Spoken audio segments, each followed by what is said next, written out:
तो प्रिय विद्यार्थी सभी को जय श्री राधे कृष्ण। जैसे कि आप जानते हैं मैं अपनी चैनल पे का चैनल लगातार आपको इंटरगणित करा रहे हैं, जिसमें एनसीईआरटी की किताब हमारी सरकारी चल रही है और इसमें प्रश्नावली आज 9.3 फाइनल करेंगे। प्रश्न नंबर हमने 20 तक कंप्लीट करा दिया। आज प्रश्न नंबर 21 देखेंगे। 21 है, किसी बैंक में मूलधन की वृद्धि 5% वार्षिक की दर से होती है। इस बैंक में 1000 रुपये जमा कराए जाते हैं। ज्ञात कीजिए 10 वर्ष बाद ये राशि कितनी हो जाएगी। और आइए तो देखते हैं इसका हल। माना मूलधन P तथा ब्याज की दर जो है वो माना प्रश्न नंबर जो है वो आपका 21 में, प्रश्न नंबर 21।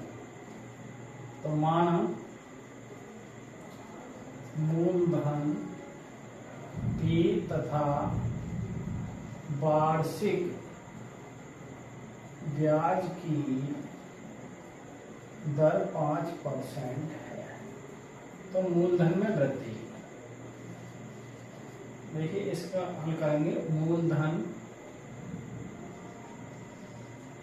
में वृद्धि तो dp ओवर dt और क्या आ जाएगा आपका p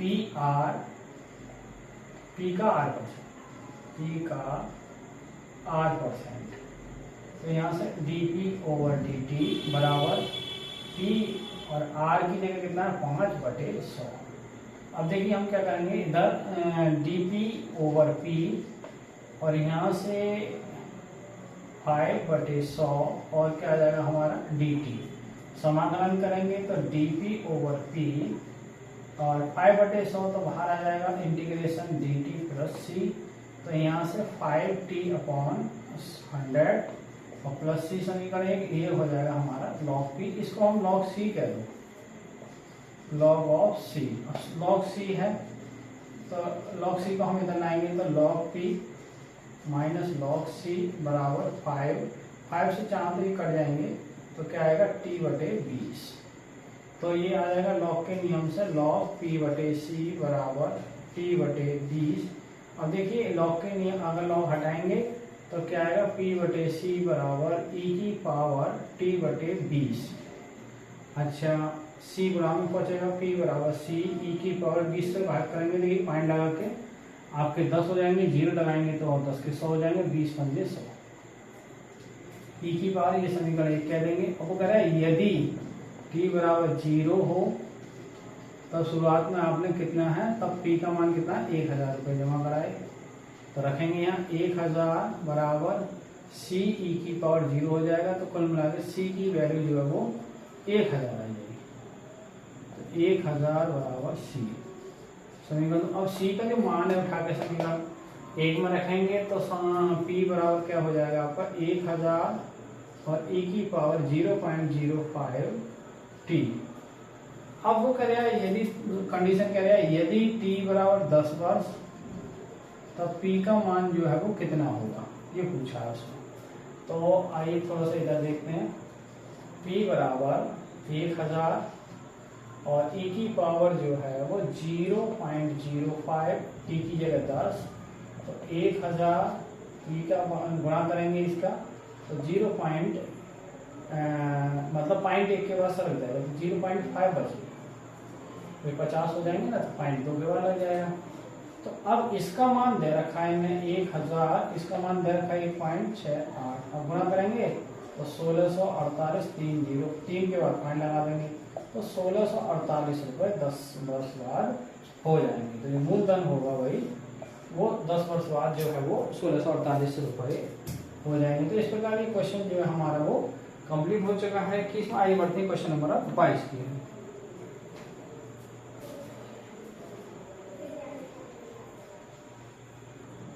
देखिए 22वां क्वेश्चन है, सबसे बड़ा क्वेश्चन है। किसी जीवाणु समूह में जीवाणुओं की संख्या 1 लाख है और 2 घंटों में इनकी संख्या 10% की वृद्धि होती है, तो कितने घंटों में जीवाणु की संख्या 2 लाख हो जाएगी।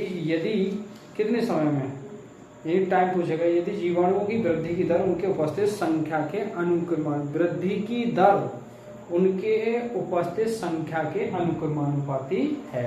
तो आइए हम देखें। माना किसी समय t पर, ये प्रश्न नंबर 22 बढ़िया क्वेश्चन है। माना किसी समय टी पर उपस्थित जीवाणुओं की संख्या y मान लो y है, ठीक है। वो कह रहा है y है, तब अब वो कह रहा है, क्वेश्चन क्या कह रहा है, क्वेश्चन कह रहा है कि जो वृद्धि की दर है dy/dt वो उस समय उपस्थित संख्या के अनुक्रमानुपाती है, संख्या के अनुक्रमानुपाती है। तो यहाँ से देखिए अनुक्रमानुपाती चिन्ह हटाएंगे तो कोई ना कोई कांस्टेंट dy/dt बराबर आ जाएगा ky। y को तो y के साथ dy के साथ जान दो और k के साथ dt। अब समाकलन करेंगे तो dy/y, इधर k कांस्टेंट राशि है dt प्लस c। अब ये हो जाएगा हमारा log ही जोड़ दो log c और log y बराबर kt प्लस log c।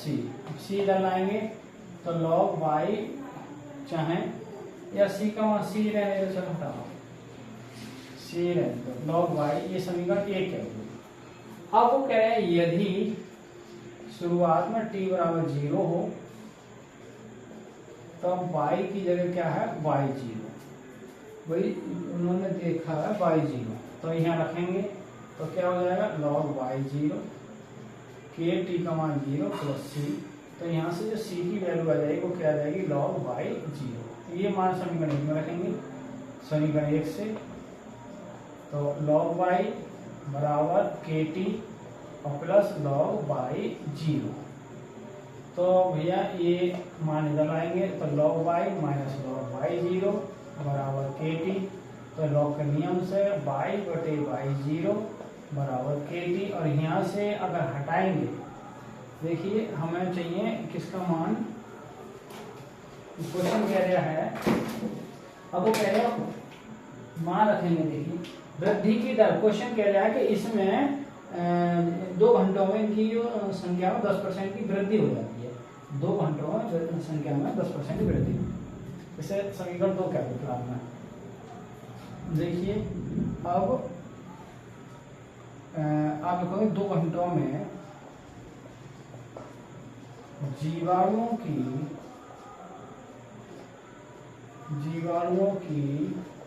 संख्या में वृद्धि 10% हो जाती है।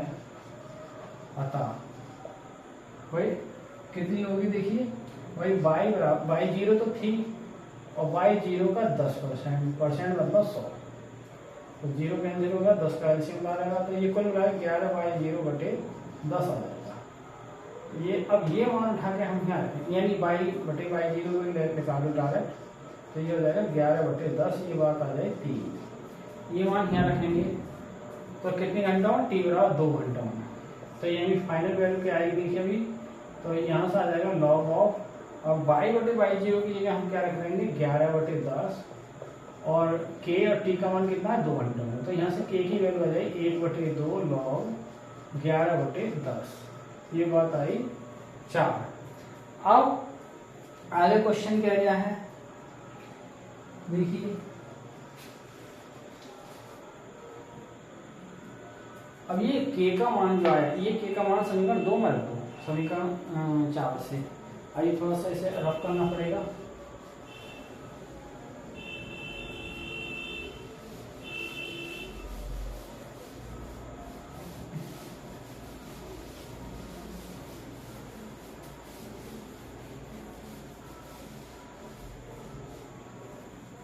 देखिए k का मान हम जो रखेंगे, भाई सवाल क्या था हमारा, log समीकरण लिख सकते हो 2/4 से,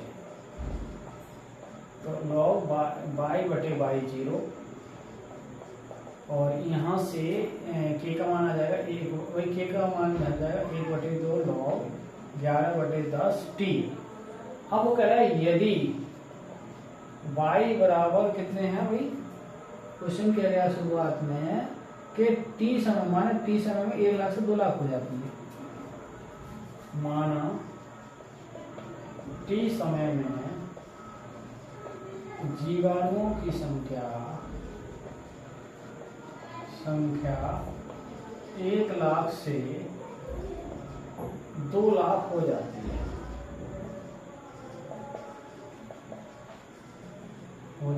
तब रखेंगे हम। तो लॉग, अब देखिए y का मान 2 लाख और इसका मान 1 लाख और बराबर 1/2 लॉग ऑफ 11/10 टी। तो ये 0 कट जाएंगे तो क्या बचेगा, लॉग ऑफ 2 और 1/2 लॉग ऑफ 11/10 टी। अब बटे के 2 गुणा आ जाएंगे तो 2 log 2 बराबर लॉग 11/10 टी। हमें तो टी का मान चाहिए, तो फाइनल वैल्यू हमारी क्या जाएगी, फाइनल वैल्यू यदि हम टी का मान निकालें तो टी का मान हमारा क्या आएगा, फाइनल टी का मान आ जाएगा आपका, ये बटे में आ जाएंगे 2 log 2 और बटे में आ जाएंगे आपके लॉग 11/10। ये क्वेश्चन कंप्लीट हो चुका है। और आइए आज इसकी मतलब इस प्रश्नावली का अंतिम प्रश्न की ओर चलते हैं और इसी के साथ ही ये प्रश्नावली हमारी फाइनल हो जाएगी। फिर हम 9.4 में चलेंगे, इसमें से भी 8 नंबर का एक सवाल आएगा। आइए प्रश्नावली 9.3 का अंतिम है और वीडियो को भी अंतिम प्रश्न है। देखिए यहाँ से dy/dx और इसको देख सकते हैं e⁻x × e⁻y, और y तो जाएगी dy के साथ और e⁻x dx आ जाएगा। यहाँ से e⁻−y dy और e⁻x dx प्लस c। अब देखिए जो ये हो जाएगा माइनस e⁻y और यहाँ से e⁻x प्लस c। अब आप क्या करें,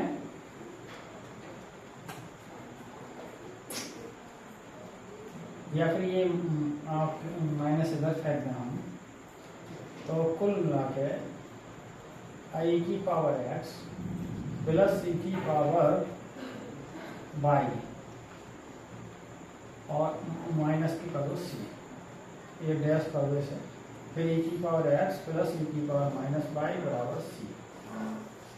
ठीक है, तो इस प्रकार ये क्वेश्चन हमारा कंप्लीट हो जाता है इसी के साथ। और आज की वीडियो भी अंतिम प्रश्न कराने के बाद ये प्रश्नावली 9.3 कंप्लीट हो गई। 9.4 नेक्स्ट वीडियो में आपको देखने को मिलेगा। आज की वीडियो को यहीं विराम करते हैं। सभी को जय श्री राधे कृष्ण, जय हिंद, जय भारत।